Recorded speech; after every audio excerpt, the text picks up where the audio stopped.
Alrighty, Aphrodite, we are back, coming to you live from the studios at 101.5 FM, WLCB, Slade's Corner, Wisconsin. My name is Bill Miksch. I'm president of WDMA Financial Group, and for the next hour, Sean Howers and I will take you through an excursion of the insurance world. Yes, the insurance world. Those of you that don't like insurance, you know what? If I didn't do what I do for the last 35 years, I utterly concur with you. It is maddening. It is confusing. It'll make your eyes water. I've often said, I say this all the time, that you could have a PhD from Harvard and the word insurance hits your gray matter and it goes into nuclear meltdown. But I will try to make it as simple as possible. And tonight we're going to cover two real life situations. We're going to come off the retirement schedule because of what occurred a couple of days ago to one of my clients. And we're going to explore pre-authorization or pre-admission or pre-certification, what the rules are, who's responsible, what the penalties are, and what the consequences are if you do and don't. And then the great word that the insurance companies use in their contracts, or what are called certificates of insurance, called medical necessity. So with that, and without further ado, introducing the man, the legend, the way of life, coming to you from the bunkers somewhere near Dayton, Ohio, managed by K2, the one, the only, Sean Hauser. Good evening, Bill. How you doing tonight? Oh, I'm ready for a rant, Sean. I haven't had a rant in a while. Maybe I did a couple weeks ago. Somebody said I was speaking too loud. But I'm okay. I'm okay. We're good. We're good. I'm just very irritated right now about. I'm going to start out. We're not going to cover baseball or sports right now. I need to get this rant off my table. So, and then I'll ask you how you are. Oh. So, by the way, I love the studio up here. As far as I'm concerned, you can turn that other place into a coffee shop. This is wonderful to be up here. I'm just saying. And I think I would be in common stead with my producer brethren. Not to mention the fact that moving that desk back down there again may take a Herculean effort. So I'm just saying I wasn't a part of that, but I heard what it took to get it up here. So, yeah. So anyway, Sean, you're familiar with PPO plans and HMO plans, right? Yes, I am. Okay. So just for edification, give me your sense of how you understand how they work. Well, with a PPO or an HMO plan, you have a network of doctors and medical professionals, and you enroll in that as a healthcare option. As the other side of that would be an HSA compatible plan or a high deductible plan, and you pay a little bit more in premium, and as a result, instead of having high deductibles and things, you have more reasonable deductibles and co-pays. Okay. Yeah. So let me break down the PPO a little bit more, because that's where my rant is going to go to. So the PPO, do you either have a regional network where it's in-network only and it may be smaller, or you've got a big behemoth national network where as long as they accept the bigger network, whether it's Aetna, Blue Cross, Cigna, United Healthcare, et cetera, and a bunch of other ones, HealthNet, like I said, a bunch of other ones, you can pretty much go anywhere in the country in a PPO. As long as your doctor accepts that PPO network, you're good to go. In an HMO plan, it's more regional. Your doctor, your primary care doctor, and the doctor you choose in the network is your caregiver and is the umpire, if you will, for your care. They direct all of your care, so if you need to see a specialist, You go through the HMO provider, they will refer you to one, and as long as you have a referral for that specialist, for that x-ray, for that lab, for that MRI, for that stay in the hospital, you are good to go. That's your get-out-of-jail-free card in the HMO. In the past, and this is my rant, folks, in the past, when you signed up for an HMO plan, particularly, and Sean, I don't want to get us in trouble, but I have to call this out because this is just maddening to me. I learned today that if you sign up for an HMO plan with Blue Cross, whether it's in the employer space or the individual space, if you pick your primary care doctor and put it on the application, and you don't put on what is called the IPA, which is the Individual Practice Association, that's the group that contracts with the doctors that you want to go see. So when you're looking for an HMO primary care doctor, whether it's a pediatrician, an internist, general practitioner, OBGYN, you're not looking for the IPA. You're looking for the doctor who you want to go to, because IPAs don't treat you, doctors do. And so if you're familiar with the HMO, you know that you have to pick a primary, and then if you're good enough to understand it, you'll identify on the site, whether it's, pick your insurance company at this point, they'll tell you what IPA, Individual Practice Association, that doctor is associated with. And when you submit the application, in the old days might be like last week or a year ago, the Blue Cross would enter in your primary doctor and enter in the IPA, and you're good to go. Well, that rule has now changed. Blue Cross only wants the IPA on the application. Only wants the IPA. They don't give a rip about what doctors you put on your application. You, Mr. Employee, are now required to call the IPA and tell them what doctors you want, adding a huge monumental step to the process of securing insurance in an HMO plan. Now, Sean, when you've called an insurance company for help on something, how long has it taken you to get through? I'm not talking about the IPAs or, the labs. I'm talking about, the customer service department on the 800 number on the back of your ID card. Is it pretty quick, or does it take a little while? It's fairly quick, but I usually have to go through a couple of people to get where I need to go. Mm-hmm. Yeah. And so my experience has been generally that most of the insurance companies, Blue Cross included, are pretty quick to answer the phone. So that means they've staffed up, they've got enough phone banks, and whether they're in Chicago or Montana or Idaho or the Philippines, somebody's answering the phone. That's great. But if you're calling because you want to add a doctor to your HMO plan, they're going to tell you have to call the IPA that you're associated with. Well, when people hear the word IPA, their eyes are going to start to water because they don't know what you're talking about.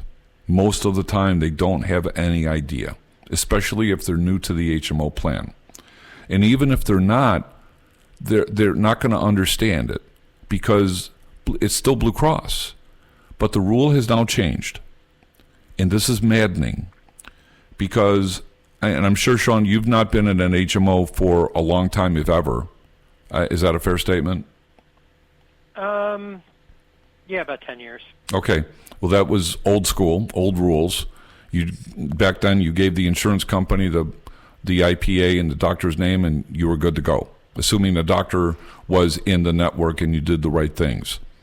Now you have to call the IPA. I'm here to tell you, folks, I've tried to make phone calls to the IPAs all over the Chicago metro area, and I suspect calling the IPAs in other states may be the same, but this is specifically Blue Cross of Illinois. This is not Blue Cross of Indiana, Wisconsin, Texas. This is specifically, well, it might be Texas, and I'll explain why in a second. But Blue Cross of Illinois has changed the rule that you, Mr. Employee, now have to call the IPA to get your doctor assignments. That, to me, is maddening. I happen to know at least 2 people that have attempted to do this over the last couple of weeks, and they made no less than 4 attempts before they had to hang up and try again. And in one case, the phone rang, and then it was answered, but it was a pause. We'll get, kind of like we'll be right with you kind of thing. And they're on hold listening to some elevator music that was born from the 1970s Lawrence Welk show.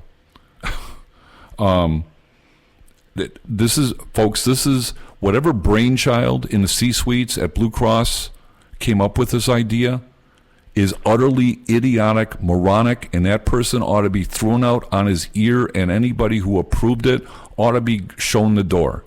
Because that is not customer service, folks. This is complicated enough. This whole thing is complicated enough.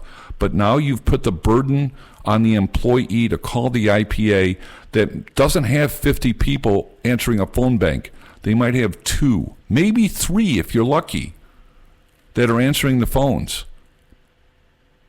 And if you don't even have the right information, a 5-minute call can turn into a half-hour one. Or it could turn into a longer one if you've got a big family. Like one of my clients has 4 kids, I think maybe 6. Each one needs a primary. They might be the same, but they have to be identified, and then the person has to enter them into the computer. All of that takes time.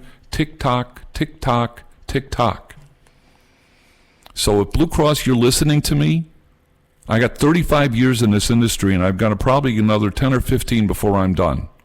I'm telling you right now, as far as I'm concerned, we're going to blow this up. This is BS at the highest level. And my next email to my Blue Cross rep tomorrow is going to say exactly that. This is BS. This is not where the customer service should be. You got enough people at the phone banks to answer the questions, to allow those people in an HMO to assign their doctors or to get reassignment if they don't like who they have. Now, there's one other thing, Sean, that I was not aware of until about a month ago. In the HMO in Illinois for individual policies, which is the same HMO called Blue Precision for group, in the individual market, there is only one IPA that you can get associated with, and then they will assign you the appropriate doctors after the fact. So you're calling one IPA, no matter where you live, you're calling DuPage County. You're calling a doctor's group in DuPage County. They are the primary care doctor. Doesn't matter if you live in downtown Chicago or Lake County, you got to go through DuPage, the DuPage group in DuPage County. And then that's your primary. And then if you're lucky enough, they'll reassign you to somebody downtown or in Lake County or Will County or whatever. That's stupid too. And that has nothing more than money tied to it. This has nothing to do with quality of care or creating a seamless process for the client. This is a failure to communicate with brokers. But what if you're an individual, Sean, and you're not going through a broker? You're doing it on your own. You have no idea. And the first thing you're going to do is go on Blue Cross's website and look for a doctor, because that's a fairly easy process to do. And you live in Tinley Park, which is south, way south, about an hour. And you're going to dial up your doctor in Tinley Park and you go, okay, good. And my hospital's going to be South Suburban or Olympia Fields or whatever. Good. Everything's great. Terrific. And you know the IPA. Done. You did what you had to do. And then Blue Cross sends you a card with a completely different doctor's name on it. You've been reassigned. And you look at the card and go, that's not who I signed up for. What's up with this? And then you come to find out that you have to sign up with somebody in DuPage County first before you get reassigned. I'm sorry. whatever pinhead at Blue Cross came up with this, take a back seat, maybe in the back of the bus, because you're too stupid to think through the customer service level of this. This is maddening. And it may very well have started a war with me and Blue Cross, and it won't be the first time, Sean, that I've gone to war with them and I've won. So stay tuned, folks. There was a client of mine today who called me up because they had a problem with a claim on something else with Medicare. And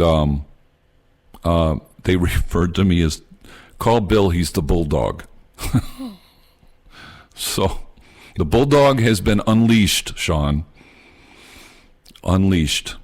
And there's my rant for the day. So with that said, how are you, my friend? Doing well. Doing well. Busy day at work, so doing well, though.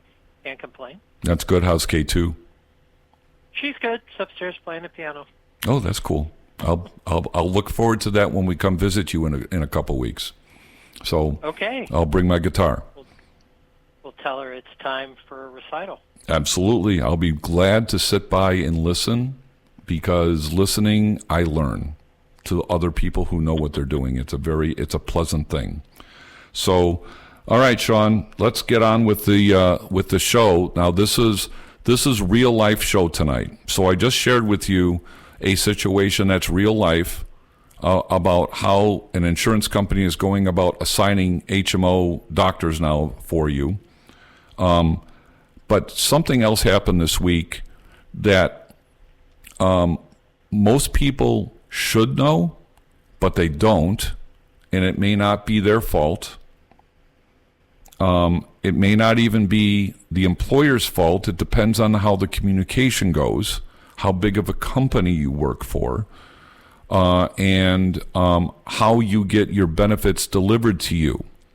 So a lot of my clients, Sean, whether they're if they're small group, then it's, 2 people. I'm talking to the owner, and I'm hoping the owner, transfers the information to the employee, because we're not given an audience to talk to them. But at some point, I do say, listen, if the employee needs to understand how the benefits work, have them call me. I'll give them the Dog and Pony Show, either the Cliff Notes version or the War and Peace version, depending on how much time they have. For my larger groups, I do employee meetings, and we cover all kinds of things, including something called pre-certification or pre-authorization.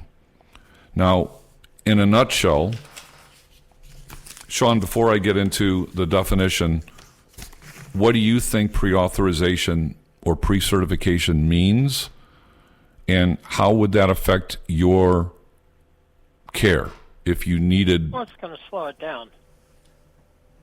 So it's the old days where I need pre-authorization. So it used to be like, I need to go see a specialist for my tennis elbow. So I'd have to go to my primary, who would then refer me to that other doctor. Now, pre-certification is like if I need to take a drug or a medication first, the insurance company and the doctors have to do a whole bunch of paperwork before they'll let the pharmacy fill the prescription and cover it. Right? Okay, so the first example you gave was an HMO consideration. That's not pre-certification. It's just the way HMOs work. If you're in an HMO, all of your care goes through your primary care doctor. So they are, by definition, pre-authorizing your care to go see the specialist, get a prescription, go get an X-ray or an MRI, or have a surgery. That they're the ones making the referrals. They're the ones making sure the paperwork goes through properly. That's an HMO.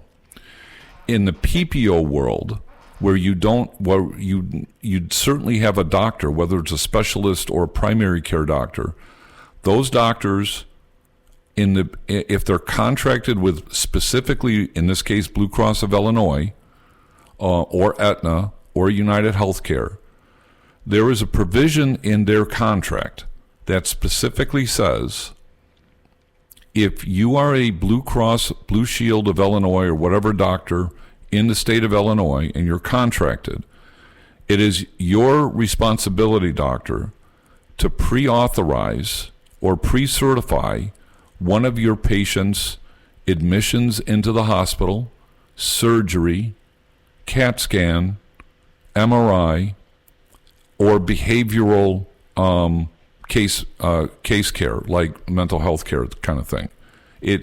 A primary care doctor may not do that, but if you're going to have knee surgery, the orthopedic is going to have to be responsible for calling Blue Cross and establishing medical necessity.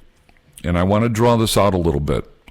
The word medical necessity is the weasel clause in every single health insurance contract from Maine to Hawaii.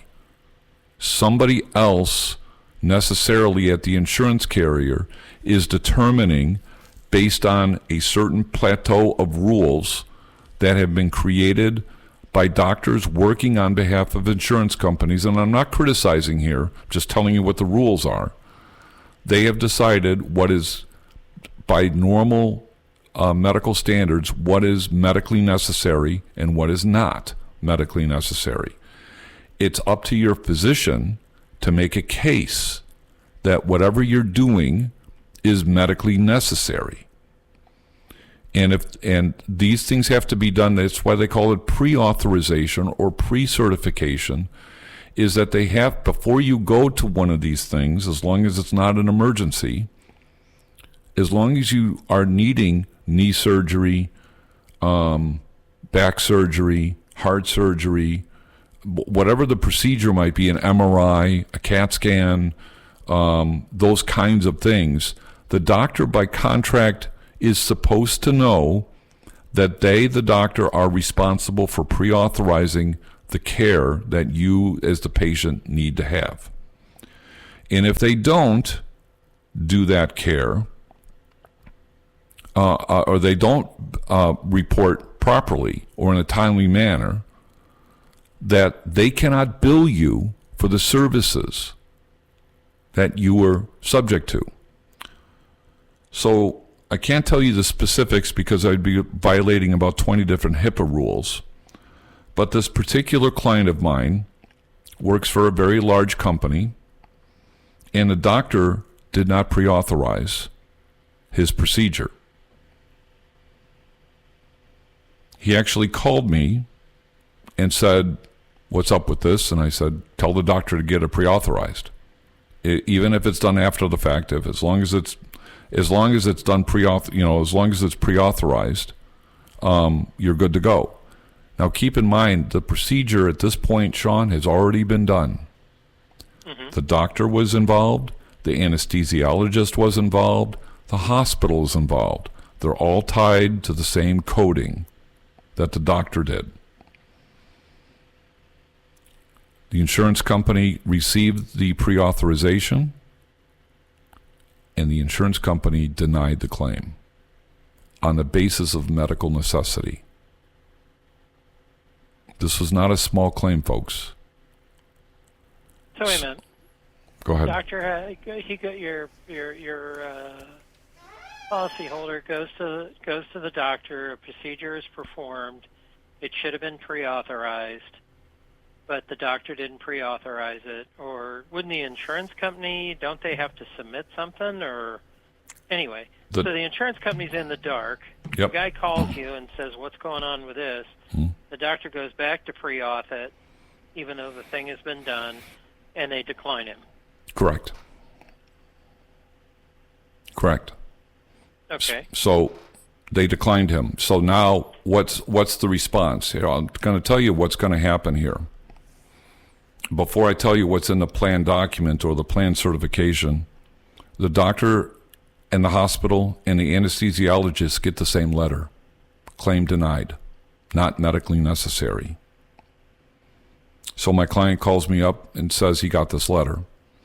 I said, well, you're going to have to call the doctor back up. He's got to be the salesman on this case. He has to make a case that it was medically necessary.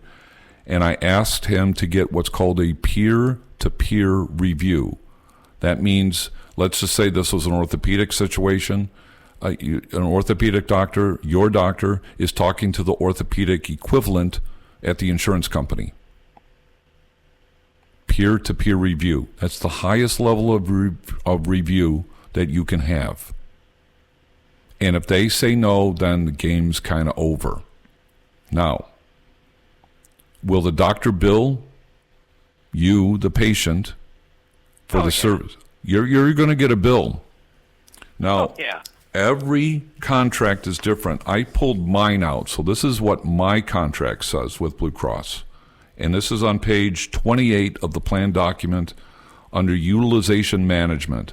And in the first sentence, it says utilization management may be referred to as medical necessity reviews, utilization reviews, or medical management reviews for procedures or services, inpatient admission, and length of stay. That's basically in the first paragraph. The rest of it's a bunch of gibberish. Then it says in the second paragraph, under prior authorization responsibility, your participating provider, meaning your doctor, is responsible for obtaining prior authorization in those circumstances where authorization may be required.